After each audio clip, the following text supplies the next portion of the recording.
Bon matin tout le monde, bienvenue dans On jase de chasse, de pêche, de plein air avec moi-même, Steph Monette.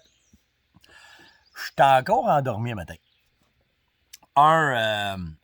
J'ai fini tard hier parce que je te préfère mes préparatifs pour notre chasse à l'ours de cette semaine. Et j'ai une hernie cervicale. Puis ça fait mal, puis ça me fait mal dormir, puis c'est ça. Puis je prends le moins possible de pénune pour le mal de ça. Fait que j'endure mon mal, mais j'ai dormi sur la corde à linge en astique cette nuit. Fait que j'étais un peu poqué le matin, mais que cela ne tienne. On s'en va à la chasse quand même, puis j'ai hâte en 5 crèmes. Calique que j'ai hâte de la chasse. Mais ce que je vais vous parler, j'ai des sujets naturellement à vous parler un matin, mais je veux vous sensibiliser sur le fait que c'est quoi les préparatifs quand on prépare un voyage de chasse comme on s'en va là. Les appâts vont bien. À soir, je m'en vais prospecter, juste voir que ça a l'air. Peut-être s'échapper à la chasse à soir un peu, mais on s'en va plus prospecter, décider quel cache on va prendre, pas quel cache, mais quel bait qu'on va prendre, comment qu'on va chasser, les tentes, les stands, tout le kit. Puis, si tout va comme prévu, ben en fin de semaine, je chasse avec Max puis la gang de Barbecue Québec. Fait que on est après aussi préparer ça pour faire un beau party, toute la gang ensemble à Pourvoirie chez Corel. Fait que ça va être un beau week-end, vraiment cool. Là, ça va faire du bien. Je pense que ça va faire longtemps qu'on va pas avoir été une gang de chums ensemble puis triper à la chasse. Mais c'est ça. Fait que, mais première affaire que je fais, j'ai commencé à vérifier la météo, où est-ce que ça s'en allait, puis comment est-ce que c'était. Fait que, première chose. Deuxième chose, je regarde les lunes, où est-ce que je suis, où est-ce qu'on est rendu dans les lunes. Ben là, on est correct, on est dans le prime des lunes, puis la pleine lune va être vers le 24, 25, 26 de... 24, exactement le 24 juin. Fait que là, on est dans le montant, fait que la lune est drette correcte. Fait que là, ben, ça part bien. Si on regarde côté température dans les prochains jours, ben là, on est d'une canicule cette semaine. Mais à partir de jeudi, ça casse. Fait que ça veut dire qu'on devrait s'en aller vers du 23, du 21, du 20. Fait que les soirs vont être plus frais. Fait que, tu sais, ça aussi, c'est bon signe. Fait que ça devrait bien aller. On a-tu des targets spéciales? Pas pantoute. Pas pantoute. Moi, je vais aller m'installer, mais mon but premier, c'est d'initier Max puis sa gang. Fait que juste avoir du plaisir, du gros fun. La grosseur des ours cette année, c'est pas important. On veut juste avoir du plaisir puis se faire des bons barbecues. Avec le spécialiste de barbecue, pense-moi pour me laisser passer ça. Fait que moi puis Max, on va vraiment triper. Sa femme va être là, Edith va être là, Yann, mes parents. On va vraiment passer un méchant beau week-end. Fait que c'est plus du gros fun. On met pas, j'ai pas de target précis, rien. C'est sûr que si les caméras nous dévoilent une coupe de belle ours, ben on va peut-être mettre du temps là-dessus. Mais le temps, il est court cette année. J'ai pas beaucoup de temps pour faire longtemps de la chasse à l'ours parce qu'à cause du travail, fait que juste aller s'amuser. Ça va être juste du gros fun, c'est ça qui va être cool. Fait que c'est vers ça qu'on s'en va. Je prends 2 secondes pour féliciter Edouard de Connect Outdoors, la compagnie Connect de vêtements. Hier, il a passé à l'émission Dans l'œil du dragon. Puis je l'ai écouté, mais ça a coupé juste avant que je voie s'il y a un dragon. Ben, j'ai vu que tous les dragons avaient passé, mais la dernière dragon, je me souviens pas de son nom, mais elle chasse, puis il semble avoir un intérêt. Je vais essayer de le repogner. Je l'ai écouté sur Internet. Fait que, naturellement, la beauté des Internets dans les Laurentides, ça a fait que ça n'a pas pu finir l'émission. Mais quand même, bravo à Edouard. Puis, vous voyez un peu le travail de cet entrepreneur-là, où est-ce qu'il est rendu, comment son chiffre d'affaires a augmenté, comment est-ce qu'il travaille fort. Fait que des beaux projets. D'après moi, ça va être une belle compagnie nationale qui va prendre de l'expansion, autant au Québec qu'après ça dans l'Amérique. Fait que good job, vraiment good job. Fait que, puis, pour connaître les vêtements, ben c'est vrai qu'ils sont de qualité, puis c'est vrai qu'ils sont bons. Fait que c'est tout à son honneur. Je me suis fait poser une question par un jeune qui m'a dit « Stéphane, je commence à m'équiper. » Il s'appelle Alex. Il m'a dit « Steph, je commence à m'équiper. » Puis il dit « Ça serait quoi, selon toi, les meilleurs calibres que je devrais avoir pour me monter une belle armoire de chasse puis pouvoir planifier puis faire pas mal de chasse en même temps? Y a-tu un calibre? Un calibre? C'est sûr que si tu as un calibre à t'acheter, calibre 12, tu vas être capable de faire de l'ours, tu vas être capable de faire du gros gibier, tu vas pouvoir faire de l'ours, du chevreuil, après ça du petit gibier, puis après ça des oiseaux migrateurs. Fait que tu sais, le calibre 12, si tu as un montant à investir, ben t'es mieux de t'acheter un bon 12 pour être capable de toucher tout ça. À la base, tu pars avec ça. Fait que tu sais, tu vas faire de l'outarde, tu vas faire de l'oie blanche, tu vas faire de la perdrix, tu vas faire du lièvre, tu peux même faire du prédateur parce que notre 12 est souvent avec nous autres quand on a des tirs rapprochés à faire. Au lieu de prendre nos carabines longue distance, on a souvent nos 12 à côté de nous autres pour faire des tirs rapprochés. À l'ours, ben, l'année passée, j'ai récolté mon ours au calibre 12. Du chevreuil, je l'ai récolté en masse au calibre 12. L'orignal, je pense que tu n'as pas le droit, si je ne me trompe pas. Là, je n'ai pas été voir les règlements jusque-là, mais en tout cas, tu vas être capable de faire 90% des chasses du Québec, le dindon. Tu vas tout être capable de les faire. Fait que tu pars avec ça. Après ça, ton deuxième calibre que ça te prendrait, moi, je te dirais une 22 pour te pratiquer. Puis, tu peux faire aussi de la petite chasse avec ça. Tu peux faire du petit gibier.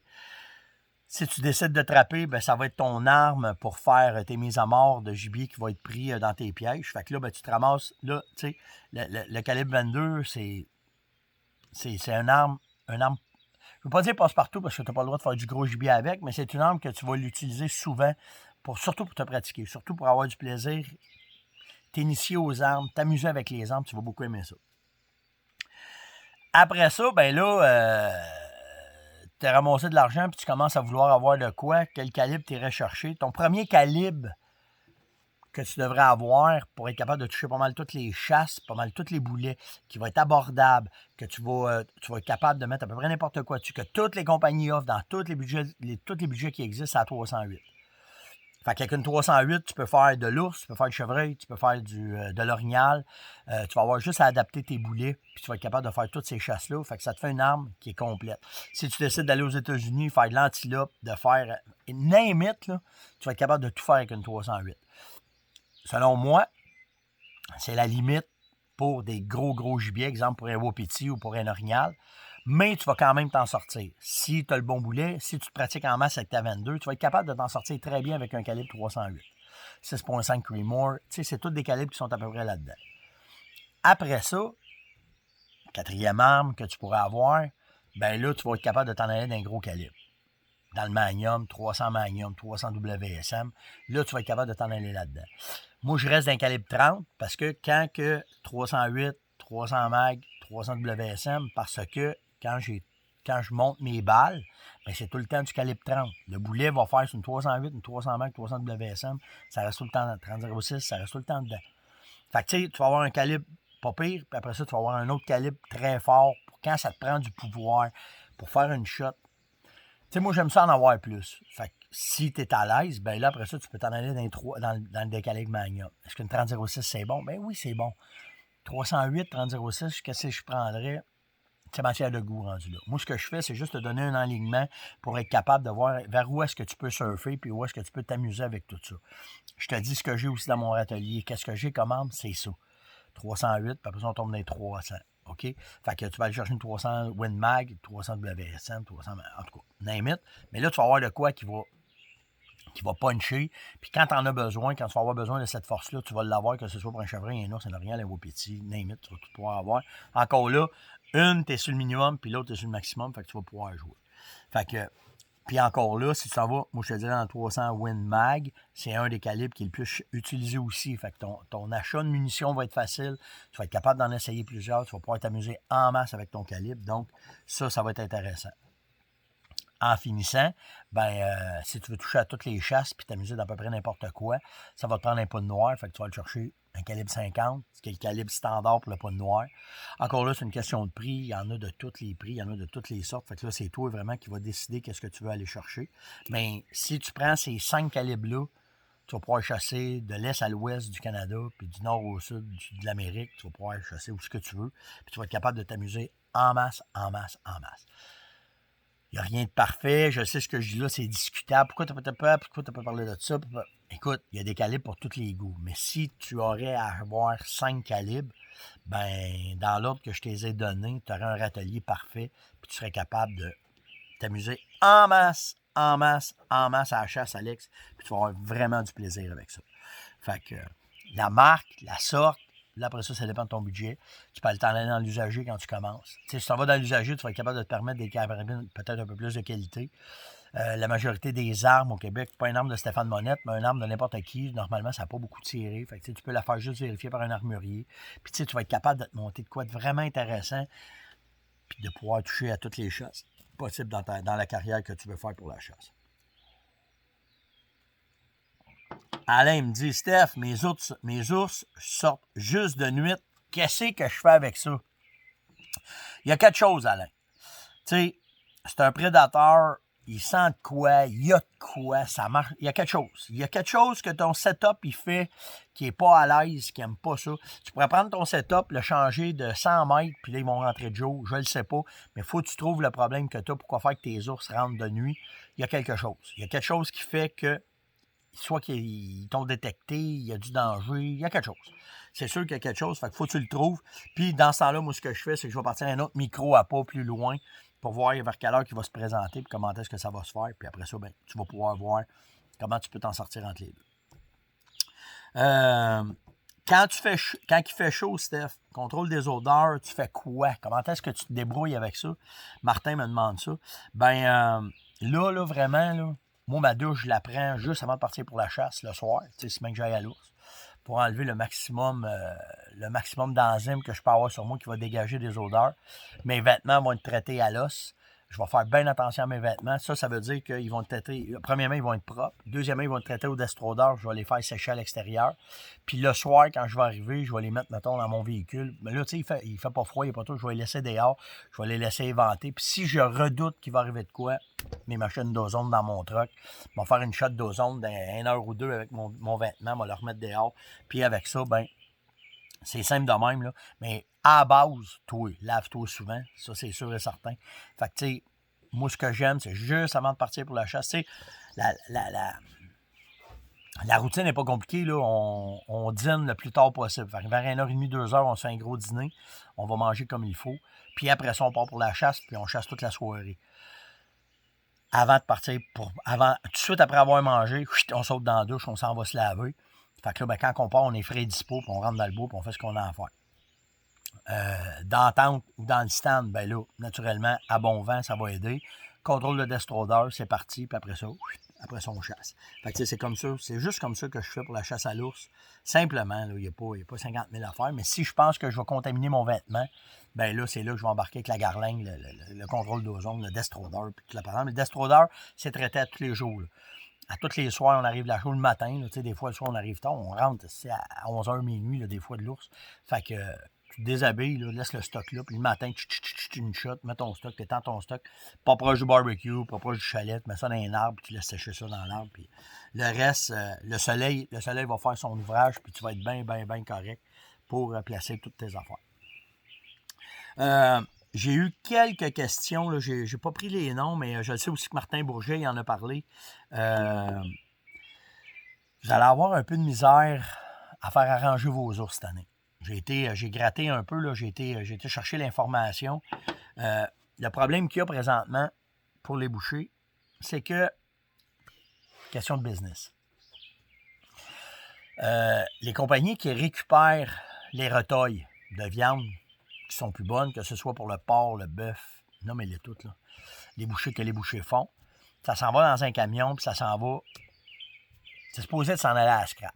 Mais, maintenant, ils utilisent ça, ils recyclent ça. Fait que ça peut aller dans de la farine animale pour nourrir des animaux, ça peut s'en aller dans des cosmétiques, name it. La viande sauvage, vu qu'elle n'est pas traitée, ça veut dire qu'elle n'est pas traitée par le gouvernement fédéral, il n'y a pas personne qui passe l'inspection de cette viande-là, rien. Ben là, je suis pas capable de savoir. J'ai cherché, là, mais je n'ai pas été capable de savoir quel ministère qui faisait ça. C'est au fédéral, c'est sûr. Puis j'ai pas été capable de savoir qu'est-ce qui... Parce que là, je suis rentré dans le secret des dieux. Ils n'ont pas voulu nous dire quel contrat, ils veulent pas le dire. Mais, logiquement parlant, avec le gros bon sens, ben, ça semble que ces produits-là sont envoyés pour faire de quoi. Puis ce quoi-là va être envoyé après ça, que ça va toucher d'un bord ou de l'autre la santé humaine. Fait que ce soit dans de la farine animale qui nourrisse des animaux avec ça, puis qu'après ça, nous autres, on le mange, peu importe. Mais là, ce qu'ils ne veulent pas, c'est se ramasser avec certaines bactéries ou certaines maladies ou certains, tu sais, dans le cas de l'ours, là, la trichinellose que tu ne veux pas avoir dedans.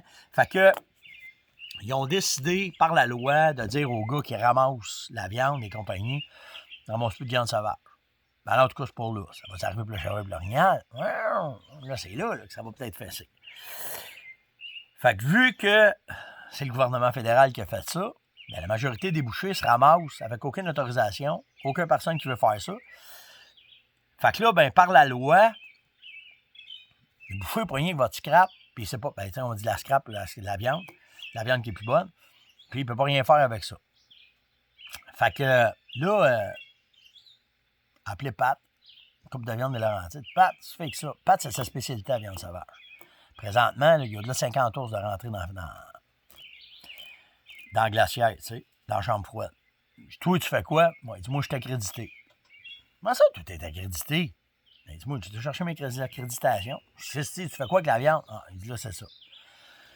Ce qu'il faut qu'il fasse, c'est qu'il prenne la viande, qu'il met ça dans des sacs spécialisés.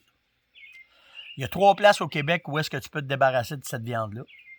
Il faut qu'il prenne ça, qu'il mette ça dans son truck, qu'il aille les porter là-bas. Signe un papier, un registre.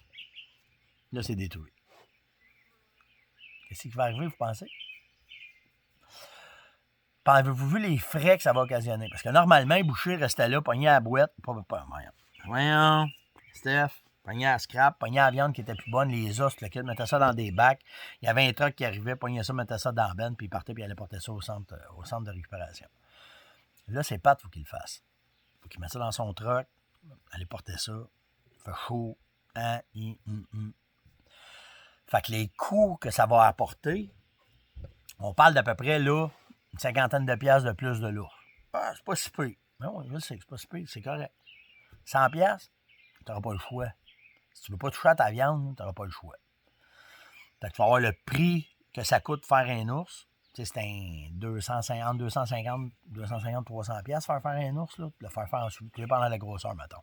Tu sais, mettons entre 150 et 250. On va faire un average. Il va te rajouter un 50 à 100 piastres par-dessus, tout dépendant. Parce que là, il ne sait pas là, combien ça va coûter. Il ne l'a pas fait. Là. Les autres sont dans les chambres froides. Il n'a pas commencé à les faire. Fait qu'il va arriver avec une surcharge de débarrassage de sage. Ça, c'est la première affaire. Y a-t-il un moyen? Oui, il y a moyen. Je parlais avec les agents de la faune. J'ai dit, moi, il arrive quoi? Parce qu'il ne faut pas oublier que l'ours noir, il y a 2 statuts. Il y a le statut d'animaux fourreux puis il y a le statut de gros gibier. Y a-t-il moyen de faire de quoi? Aucun problème, ça. Tu essaies de laisser ta viande d'ours dans le bois, j'ai pas de trouble. Ah! Fait que ça veut dire que si je plume mon ours, que j'enlève les os de dedans, que je fais un premier trimage, puis que j'emmène juste la viande à mon boucher, il va juste faire de la belle viande, il n'y aura pas de retail, il n'y aura pas de scrap, puis il va pouvoir faire mon ours. Moi, tu peux faire ça. Ah, ben, fait que là, ce que vous avez à faire, là, c'est juste de parler avec votre boucher. Si vous allez à l'ours, puis vous revenez avec un ours, attendez, là, allez parler avec votre boucher avant. Comment ça va marcher? Je sais qu'il y en a qui ferment, qui ne feront pas d'ours printemps. Ils ne touchent pas à ça. Ils vont attendre à l'automne. C'est pas juste, ça ne touchera pas au gros gibier, par exemple. Ça ne touchera pas au chevreuil et à l'orignal, parce que là, il y en a un asti de l'orignal et du chevreuil qui rentrent dans les chambres froides, là. OK? Fait que c'est là qu'on en est rendu. Fait que moi, si j'ai un conseil à vous donner ce matin, tu sais, dans le cas de Pat, je me casse pas la tête, je prends mon ours, j'y amène, il y a tout ce qu'il faut, il va me charger le prix, puis après ça, il va scraper ça, fait que ça, je me casse pas la tête. Ma job, récolter un ours, le mettre au froid le plus vite possible, aller le porter chez Pat, puis Pat va s'en rendre avec ça, puis il va me charger en conséquence de ça. Point à la ligne, c'est tout. Je suis prêt à payer, c'est fin. Tu veux économiser, fais un téléphone à ton boucher, puis demande-y. Comment je fais ça? Si je suis dans le bois, j'enlève les os, je t'emmène juste la bonne viande, des bonnes fesses, des bons backstraps, qu'il n'y a pas de retail, qu'il n'y a pas de ci, qu'il n'y a pas de ça, je peux te faire ça? Oui. Après ça, s'il y a des retails, là, c'est là qui est la zone grise. La MAPAC dit que le boucher, il n'a pas le droit de vous retenir votre viande. La via scrap, il n'a pas le droit de la donner pour que vous vous en débarrassiez. Si tu t'en débarrasses, c'est quand tu es dans le bois. Parler de ça aux agents de la faune, pas au courant. La viande, c'est la viande. Un ours, c'est un ours. Ça dans le bois, tu as le doigt. La nature va s'en occuper, puis ça finit là. La MAPAC, elle a dit que non. Essayez d'avoir des informations là-dessus. J'entends les mots hosties, pas personne qui va me répondre, pas personne ne peut rien me dire. Pas capable de trouver le point de loi, pas capable de rien trouver. Par contre, Ce qu'il faut faire attention, c'est qu'il ne faut pas mettre nos bouchées dans la marde. Parce qu'eux autres ne veulent pas se mettre dans la marde. Ils ne veulent pas avoir de trouble avec la MAPAC. Il y en a, c'est pour ça que c'était plus simple de dire on n'en fait pas. Tandis que Pat, ben lui, c'est sa job principale. Puis où est-ce qu'il y a le trouble? C'est s'il y a des inspecteurs fédéraux qui sont dans cette boucherie-là, où est-ce qu'ils font votre viande, c'est là qu'il y a le problème. Fait que pour le reste, ben c'est à vous autres de décider ce que vous allez faire, comment vous allez le faire. Mais un conseil avant de mettre une balle d'un ours, parce qu'il ne faut pas oublier une affaire, là. La viande d'ours, c'est excellent à manger. Fait que là, ben, même si elle a le statut d'animaux à fourrure, que tu n'es pas obligé de récupérer cette viande-là, c'est pas pour rien dans le bois, c'est ben trop bon à manger. Fait que là, ben, c'est à vous autres de gager avec votre boucher dans votre région, où est-ce que vous êtes, comment est-ce que vous allez faire ça. Vous avez là, les deux bords. Tu peux laisser une partie de la viande, ben pas la viande, mais on fait ça. Là. Quand je vais dans l'ouest, je tiens un chevreuil à l'autre bout du monde, là. On le défait là, on le défait tout. On pogne tout ça, défait la viande, mais ça, on emmène juste la viande, les os, la colonne vertébrale, les côtes, on défait tout ça, on fait tous des sacs de viande hachée, puis quand on arrive ici, c'est le boucher qui le finit. La peau, tu le prends. Fait que tu sais, c'est sûr qu'il y a un travail à faire. Il y a un travail de plus à faire, mais là, jusqu'à quel point puis jusqu'à quel où, c'est chaque personne, je pense, ça va être individuel à elle, puis c'est elle qui va décider qu'est-ce qu'elle va faire. C'était le On jase de ce matin. J'espère que vous allez apprécier. Je me suis fait dire que je t'ai écouté dans le couloir. Fait que quand je dis ça, ben c'est dans le couloir du Parlement. Fait que c'est drôle. Mais un matin, j'aurais pu. Ça déboule mal, là, ça déboule croche. C'est sûr, on va revenir avec de quoi. Là, ça arrête pas. Là. Plein de monde m'envoie d'articles, pis ci, pis ça, puis ça bombarde de tout et bon. C'est vraiment pas chaud. Qu'est-ce qui se passe au ministère? Mais un matin, ça me tentait pas. Ça me tentait juste de parler avec vous autres de plaisir, parce que j'ai hâte de la chasse. Donc, likez, partagez, invitez et surtout, commentez. C'est important. Une tape dans le dos, un bonhomme sourire, n'importe quoi, OK? Mais go, astique. Go, mettez des commentaires. Ça montre votre appui. Ça montre que vous êtes là dans l'émission. Puis nous autres, on va s'occuper du reste. Puis quand on aura besoin de vous autres, on va vous le dire. Passez une excellente journée. Faites attention à vous autres. Puis on se parle demain. Ciao.